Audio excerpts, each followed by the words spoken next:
Hello, and welcome to More Than Words, a podcast about treating the whole child brought to you by the Reading and Language Learning Center.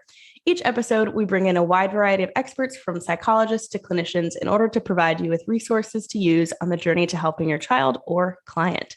I'm your host, Tristan, and today I'm joined by writing specialist, Dr. Cindy Sherman, to discuss expressive writing. Hi, Dr. Sherman. How are you?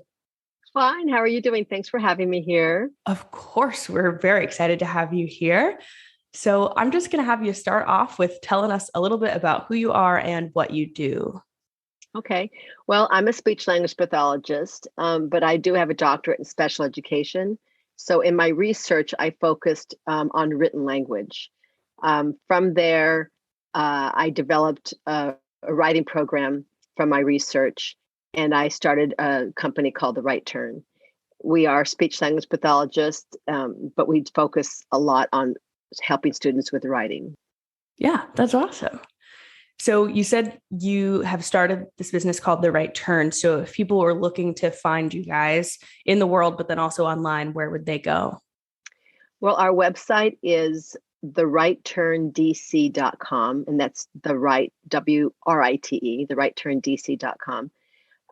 We're also in Washington, D.C., in the Tenleytown Metro. So we see students in person.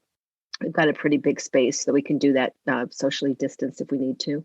And then we also work with students virtually. So you could find us on all our services on our website.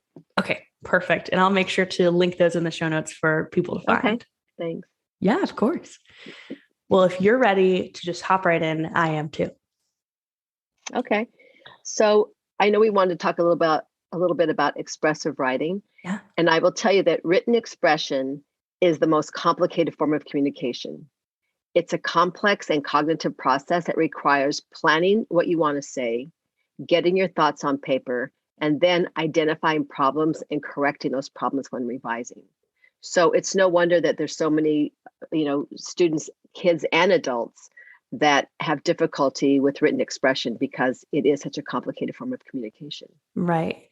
So would you say there's a correlation between language and written expression then? There definitely is. Spoken language or expressive language requires organizing your thoughts and being able to effectively express those thoughts. Individuals need to have a strong understanding of spoken language to be successful writers. Individuals with expressive language deficits often have difficulty with written expression.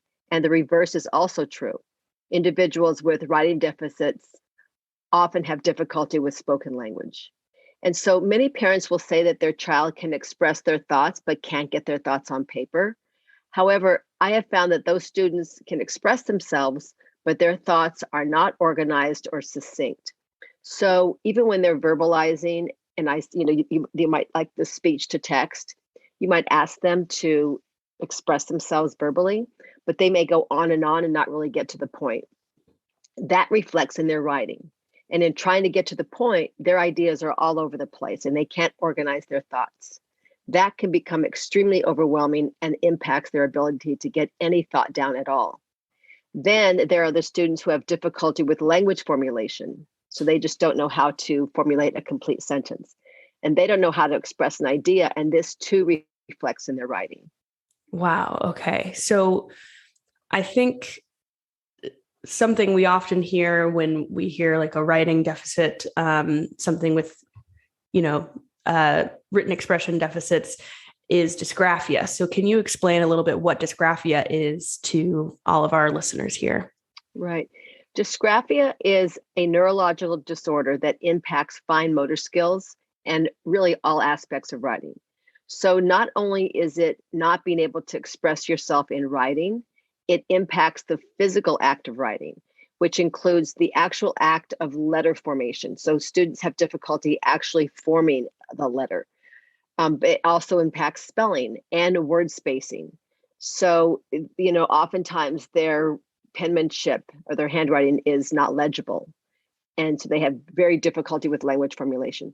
Students use so much energy, so much cognitive energy on the mechanics of writing that they have little cognitive energy to remember what they wanted to say and in order to get their thoughts on paper. So this clearly affects their working memory as well, because you have a thought, you want to say this, and then by the time you write that word down, you're worried about spelling, you're worried about how to form this letter, the spacing is off. All of this, they've spent so much cognitive energy trying to focus on that they forget what they were going to say. So that it clearly impacts, and that's like kind of the working memory piece that I say, if we can get our thoughts on paper succinctly, it helps with working memory, because they've got this thought and they can hold on to that thought for a while, but by the time they actually physically get that word down, then they've lost their thought. Wow, that sounds incredibly frustrating. Yeah, it can be really frustrating for students with, and keyboarding has helped a little bit, but still, and then of course there's a spell check that corrects automatically. So that's helped a little bit, but it's still helping them, getting their thoughts on paper. And even if you have a student who uses speech to text, they still need to be able to you'll still have a student using speech to text who has difficulty with language formulation that can't get those thoughts. They still need to go through the writing process of learning how to plan before they write. Right. So even if they're doing speech to text, they need to have a structure before they even get that thought down. Yeah. Yeah. So what are some of the red flags that like a parent or a teacher might notice that would point to dysgraphia? So early on, I think a red flag for dysgraphia would be a student having difficulty forming their letters, not being aware of margins when writing or spacing between words. And so I would say early on, the physical activity, not having those fine motor skills where they can actually physically write down their letter when they're younger. That's going to be a really early flag that they're going to have difficulty. Perhaps difficulty with spelling, but there are some good writers that just have difficulty with spelling. So spelling is not always, the one red flag, but I would say as far as dysgraphia goes, just really that letter formation and not having the fine motor skills to hold the pencil correctly, being able to form those letters correctly. I would say that's a red flag early on. As students get older, certainly I would say a clear sign start looking by 4th or 5th grade. Mm-hmm. Parents and teachers should take notice if a student has difficulty writing a complete sentence or writing a coherent 5-sentence paragraph. I've always thought that's when I really started noticing students by 4th grade. That's when I really got interested in, as a speech-language pathologist, where I got interested in mostly in written language, is because I saw this progression of students that had, difficulty with articulation, and then students had difficulty with reading. But then by the time they were in 4th grade, if they didn't get that instruction explicitly, then they were becoming, they were having difficulty with written language, and not being able to get a thought down on paper. I would say, at that point, if they can't write, a coherent 5-sentence paragraph, even if you're giving them their 3 things to write about, again, that's another sign of, a red flag for or written language, a written expression disorder. Right. So definitely checking by that 4th or 5th grade point. That sounds very interesting, though. I feel like it must be super frustrating as a child I'm sure you have like a lot of things to say, and then you just can't get them out on paper or. Right. And, I think now when I first started my research and when I first started working with students, 4th grade was the grade that you kind of noticed. I mean, it's like certain things manifest themselves at certain grades when their expectations are there. And it was 4th grade where students were being asked to write a 5-sentence paragraph. Right. And so those are the times, okay, if a student can't do it in 4th grade, certainly by 5th grade, that's kind of a red flag. But now, it might even be younger now, because now students, 2nd graders are being asked to write a 5-sentence paragraph. 3rd and 4th graders are being asked to write a 5-paragraph essay. And so the expectations are getting more for these students, which is really compounding the problem if they have difficulty with, any type of written language or dysgraphia. Right. Yeah. So you mentioned, your research and when you started noticing things, but how would you go about identifying children with written expression disorders? Well, I always start off with standardized tests.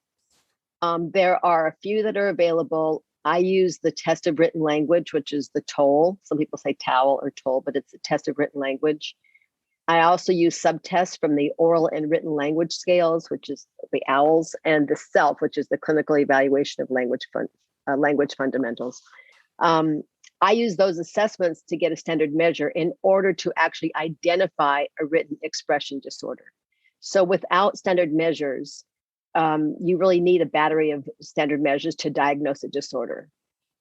But these assessments rarely give you the complete picture of a student's writing. The TOEL, for example, only assesses story writing. And for older students, they can do fairly well with that. Right. Because if they're given a picture and they're asked to write a story about what's happening in that picture, and they can usually do pretty well. Well, at least they'll score in the average range. Right. So they're not going to be diagnosed with a disorder. Then there's a subtest of the OWLS and the SELF. They don't really provide enough information because they're only, for both of them, students are asked to finish a sentence or write only one sentence down. So it really doesn't give you a clear idea of the whole picture of writing. Right. And because written language also includes revising, there's never any assessments on how a student can revise and make any changes. Right. So I always start by giving student an essay prompt. I always give them, I usually give them the TOEL, and then I'll give them an essay prompt that's where you can really see written language deficits. Yeah. And then I might use a rubric to score the essays, but you can't use that as standard measure. However, to me, that's the best way. That's how to get the most information. But as far as diagnosing with a written expression disorder, you need a standardized test. Okay. So I would use that. So you really can't say, well, they wrote a really bad essay, and so I'm going to diagnose them with a written language disorder. Right. You need a standard measure. And so with that, I would use the TOEL, SELF, and the OWLS. Okay. So it sounds like you get a very good comprehensive view of kind of what's going on at that point. Yeah, you get a pretty good idea. Yeah. Especially for younger students. For older students, it might be a little bit more difficult, but I think you could, for younger students, you could probably that's probably a good way to identify them. Yeah. So once you've finally identified them, how do you know where to start with the writing therapy? So like I mentioned, I always start with a story prompt and an essay prompt to get baseline information. And that gives me a pretty good idea of student strengths and weaknesses. But because most of the students I see have difficulty with writing, they already have their weaknesses. So typically I always start by helping them, giving them strategies to brainstorm their ideas, getting their thoughts on paper and writing a more detailed sentence. And so the beginning of our program, we give them these fundamental skills. And then as we introduce strategies for story and essay writing, we incorporate those fundamental skills. So that's where I always start. I find that students, most of them have difficulty brainstorming their ideas.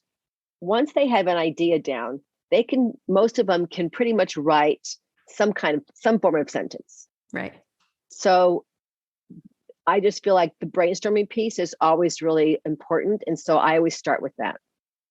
I then teach them how to categorize those ideas so that they can create, and it's too much to go into at this point, but if students can write down a bunch of ideas and categorize those ideas, then that category, you label that category, and that becomes your topic sentence, and then your paragraph is ready to go. Wow. So that's where I really start with it. That's why brainstorming is so important to teach students. Students just don't know how to brainstorm sometimes. They don't know how to get their ideas on paper. Yeah. I mean, even verbalize their ideas. They don't know how to just shout out anything that comes to your mind. Don't even worry if it sounds ridiculous. Right. Just say whatever you think that comes to your mind, write it down. You don't have to use it, but get in the habit of just free flowing and get these ideas out. There's no bad answer. So that's where we really start with that, getting them to brainstorm their ideas. And very talk about succinctly, just a word or a phrase, nothing, because we want that idea to get on paper, and then we can elaborate on that idea. Right. And then when in writing more detailed sentences, then we teach them how to then elaborate on that one sentence and write a better sentence. So again, like I mentioned, we build on these fundamental skills as we get into story and essay writing. And then students will implement the strategies using their own baseline essays and their own baseline stories. And this is a great way for students to actually witness and experience how they can become better writers. So Wow. we're taking the story and the essay that they wrote, and then we're using that we incorporate that into our therapy.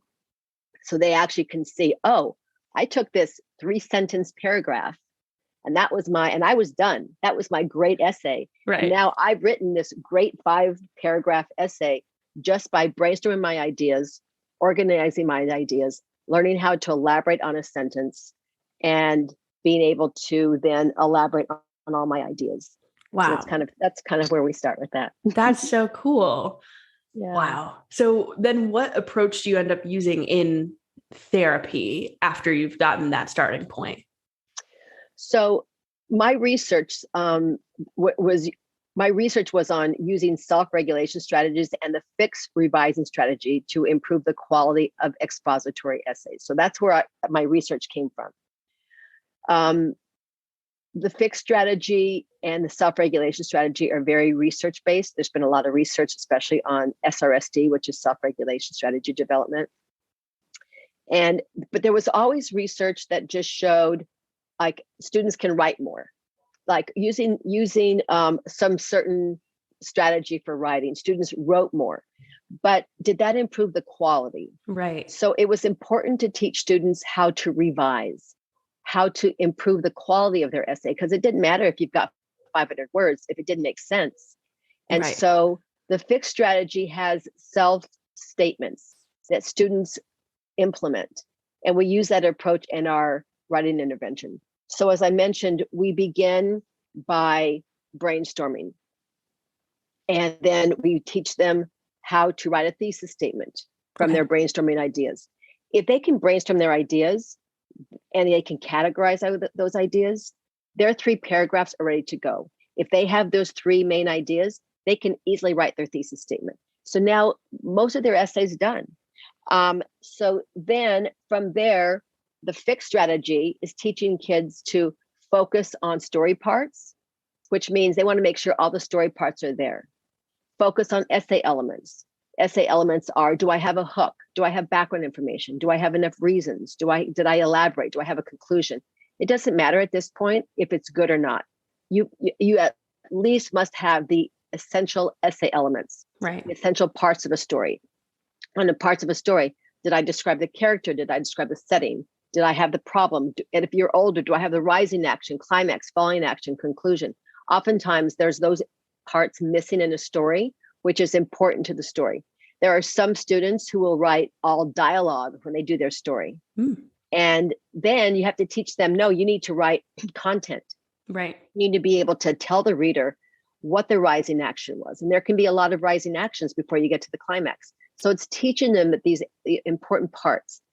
And then using graphic organizers, they may have those essay elements and story parts, but then the important piece comes when the I in fix is identify problems.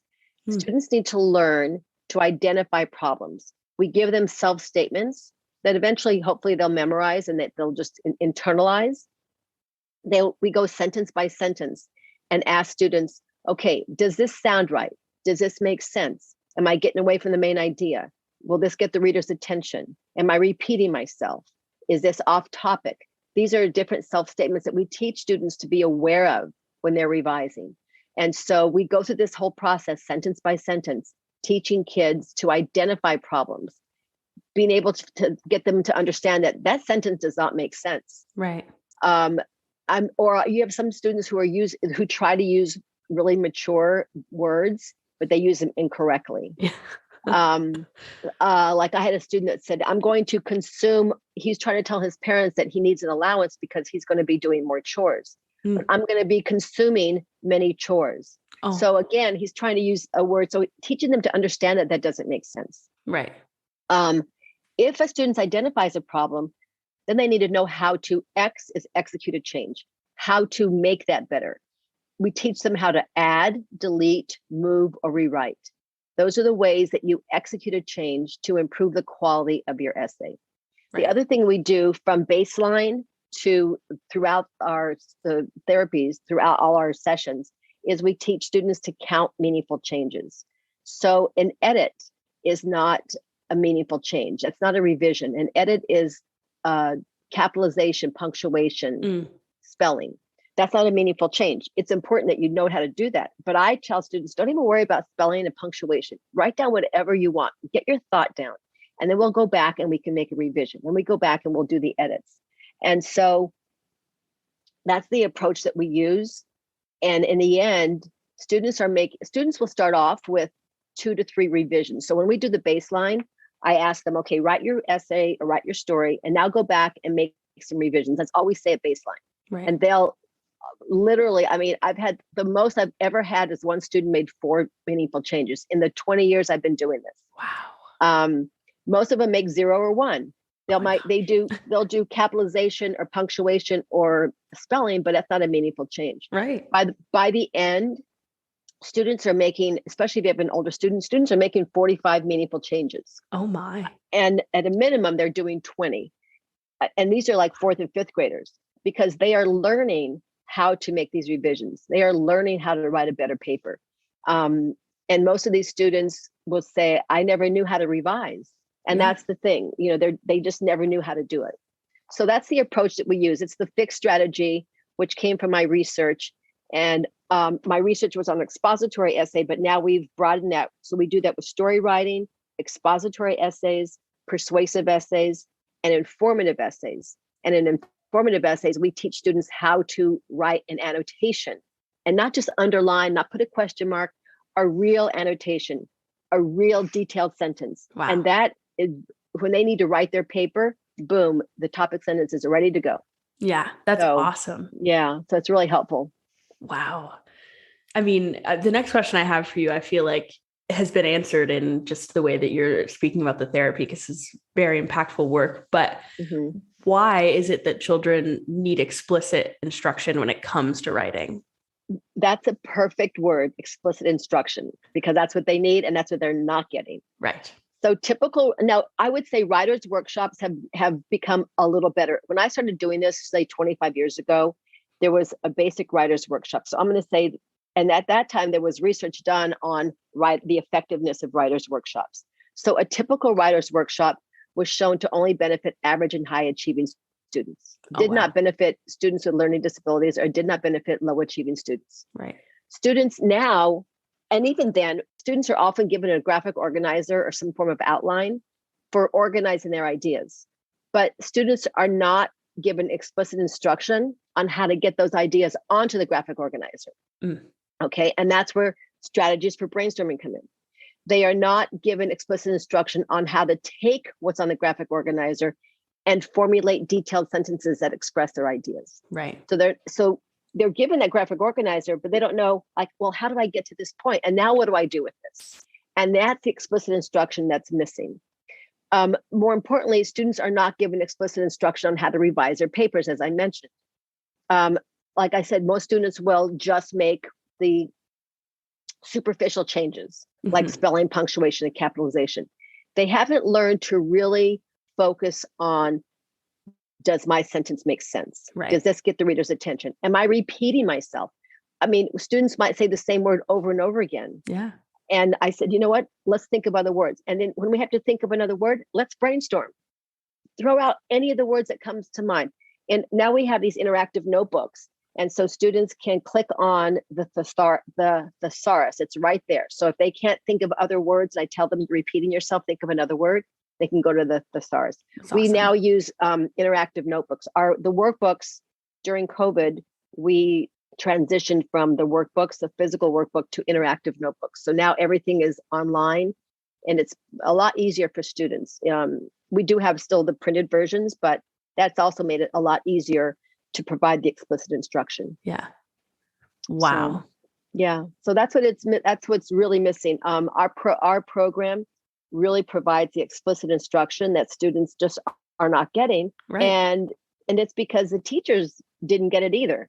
Right. A lot of speech language pathologists have, I think, you work a lot with brainstorming ideas and expressive language, but it's just a complicated form of communication. So a lot of students need that explicit instruction to really know how to get their thoughts on paper. And then more importantly, how to make those revisions that, Right. Improve the quality. Yeah. I wish that I had had this when I was going through, elementary, middle, and high school. It's so funny. I have parents that tell me that. Parents say, oh my gosh, I need this. I wish I had had that. Yeah. Yeah. It's just not, it's unfortunate, but it's just not provided. And there's so much focus now on reading and math. Yeah. And I mean, even when I was doing my research, there was not a lot of research on writing. There was so much research on reading. And then there was not a lot of research there was more on planning for writing. There was not a lot of research on revising. Then there was hardly any research on whole classroom instruction. It was like small, like single subject design where they would work with a couple of students. But because I had been in classrooms and I had seen, here's a classroom of 30 kids, 2 kids have IEPs, but there are only 3 kids who can write. So writing instruction needs high achieving students need to learn how to write. Right. Average achieving, low achieving students with learning disabilities.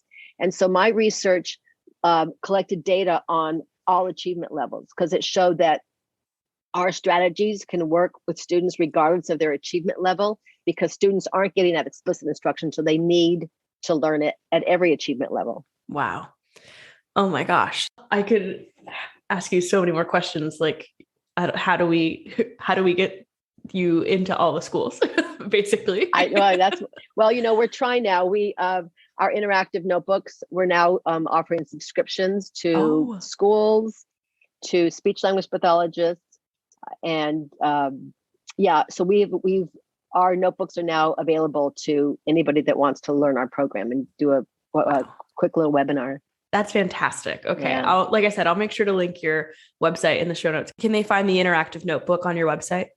They'll see pictures of it. Yes. And then there's a place for subscriptions and there's a place to buy the notebooks. We also have a grammar and vocabulary notebook that has been extremely popular. Yeah. You don't have to go through a webinar to do it because it doesn't involve the fixed strategy. On the fixed strategy, we really wanted to train teachers how to implement that strategy because there is there is a process to it.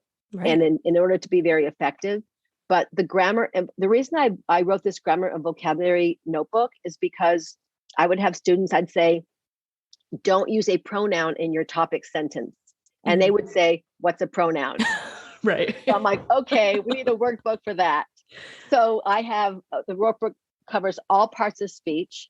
And then we have so many kids that don't know how to do run-on sentences and don't know about punctuation. So we have a whole section of that focuses on punctuation, from periods to hyphens and dashes to semicolons, prepositional phrases. And then we've got a whole section of just vocabulary because based on that, because I'm a speech language pathologist, vocabulary is so key to reading comprehension and to writing that we have a whole section on being able to strategies for developing more in-depth knowledge of vocabulary. Yeah. Wow. That is so cool. Thank you. Yeah. So what can parents do at home to help their child other than grab these grammar and vocabulary books? Yeah. That's a tough one because parents may be good writers themselves, but may not know how to teach writing. Right. And I always say, my husband was a great hockey player and my daughters and my son played hockey. And he used to say to them, you need to get lower. And they'd say, well, I am getting lower. No, but you need to get lower. So he's telling them what to do, right, but not telling them how to do it. Right. And then one time he said, well, it's like, pretend like you're sitting on a toilet seat. Oh, okay. There's some explicit instruction. Right. I just told you how to do it. So the thing with parents is that you can be a great writer, but you may not be able to know how to teach writing. And so it's really tough to know. I think what parents can do is they can just kind of be aware and identify, but it's going to be hard for parents if they don't know how to teach writing. It's going to be hard to help. Now, I would say once the student learns a strategy, then they can help, then they know how to support it from there. Right. But when we have a summer writing groups that students take 20 hours of our program, and then every parent is given like a 6-page outline of everything we've done. It's pretty, not even an outline, it's pretty detailed. So I think once parents know the strategies that we're implementing, then they can support it. Yeah. But I think other than being aware of identifying any signs for dysgraphia or written language, I think it's tough for parents to know. And then children usually don't want their parents to help them. Right. So that's the other problem, especially when it comes to writing, because, most students don't like to write, and because it is such a complex form of communication. And so they resist when their parents, do it. And I've had a lot of parents say, I'm a writer, or they're a reporter, and they know how to write, but they don't know how to teach their kids to be good writers. And so my hockey toilet story is like the best example, because my husband used to say, you got to get lower. And I would tell him, as a speech-language pathologist, because I know that they need more explicit instruction, tell them how to get lower. Right. And then he'd say, well, pretend like you're sitting on the toilet seat. Okay, well, there you go. And so that got him into college. That is fantastic and hilarious. Yeah. Wow. Well, I think that was my last question for you. I think that's helpful. And I like the analogy because, people will get that. Right. But if there's anything else you want to add, anything you want to, share more on, please feel free.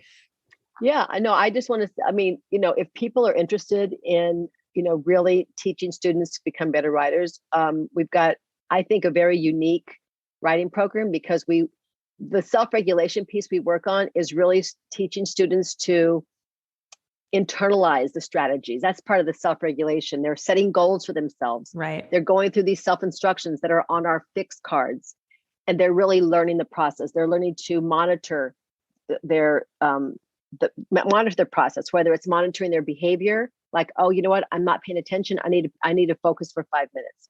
Whatever, maybe that could be a goal. I need to focus on run-on sentences. I need to elaborate on my ideas. I need to brainstorm my ideas. This is a self-regulation that you're teaching students to do. So anyway, that's what I think makes our program unique. Like I mentioned, we're now offering subscriptions to our writing program. So if people are interested, have them go to our website. Yeah. And it's just been a very effective writing tool. There's data on our website to show you the huge differences students have made from our program. Right. So just go to our website and subscribe. Perfect. And like I said, it'll be in the show notes, therightturndc.com. Right. Yep. Awesome. Well, thank you so much for coming and chatting with us. This was so interesting, and I think pretty eye-opening for me, and I think for a lot of people, because you're right. We are not explicitly taught how to write. Right. Well, thanks so much, Tristan. I appreciate the opportunity to talk to you. Of course. Thank you so much to everyone for listening today. Make sure to follow us on your favorite podcasting app, as well as our social media at Reading LL Center, so you know when we release new episodes. We look forward to seeing you soon. Thanks.